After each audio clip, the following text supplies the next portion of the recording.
Alright, so I don't know if any of you have been paying attention to my feed, but I have been working on converting over to solar.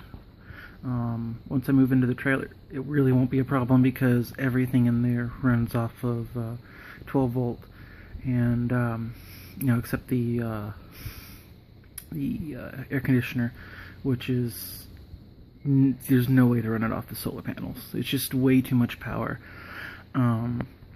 So that'll have shore power for it, but everything else will be off the panels and off my battery bank.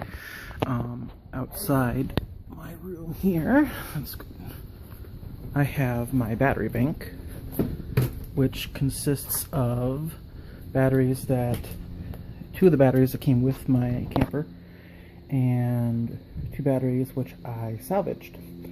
I have 3 24s, the 2 24 DCs that came with the trailer, and 24 DC that I salvaged, and a 29 DC which I salvaged, and they're all hooked up in parallel. I don't know if you can really see that right there. Then my solar array is down the way there. It's a little bit shaded right now, so my point won't be as seeable. If it were in full sun, you could really tell what I'm about to show you. Now, I never really thought about power consumption before considering going to 12 volt. Well, appliances and computers and everything, you just think, oh, you just plug it in. Well, I've learned that a lot of appliances use a lot of power. So let's just see here. Right now,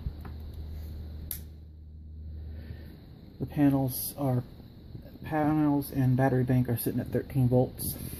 It's charging. And if we plug in my ASUS, my laptop here, just my laptop, not my external hard drive, I got my little hub hooked in there, but that's minuscule compared to what this thing does.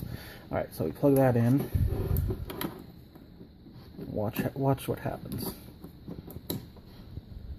Go down to 12.9 volts, 12.54. And the computer's not even on, it's not even open. It's just charging. 12.6. So then grab my other adapter here. It's for my Chromebook. Again, not on. Battery is not completely charged on either of these. That's why the power drain is so severe when you plug it in. But if I plug the second one in on the panels and the battery bank, let's get that plugged in there. Still holding firm. There we go. Now the power adapter actually clicked in. Now we're down to 11.9 volts. 8. I got it all the way down to 11.4 earlier.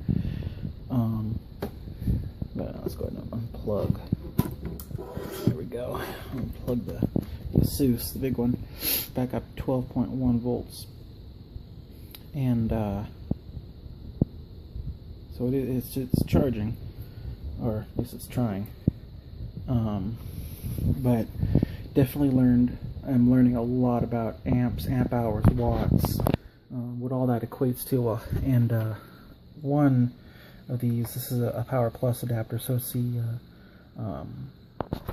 it meets or exceeds the requirement that's set down by the manufacturer for the laptop, and it takes in 11 to 15 volts. So even at my 11 volts, we're still okay. But it sucks down an incredible 6.8 amp hours. So, and for those of you who don't know, it says 6.8 amps. That means in 1 hour, that power adapter will use 6.8 amps. The output is 19 volts, consistent, and 3.42 amps. So you can see you lose almost 3 amps. You lose, well, good over 3 amps in upscaling that voltage from 12 or 11 all the way to 19. And most laptops run on 19 volts. It's incredible to think that as far as we've come with 5 volt USB and 12 volt, that all these computers seem to run on 19 volts. The Chromebook, 19 volts. The ASUS, 19 volts.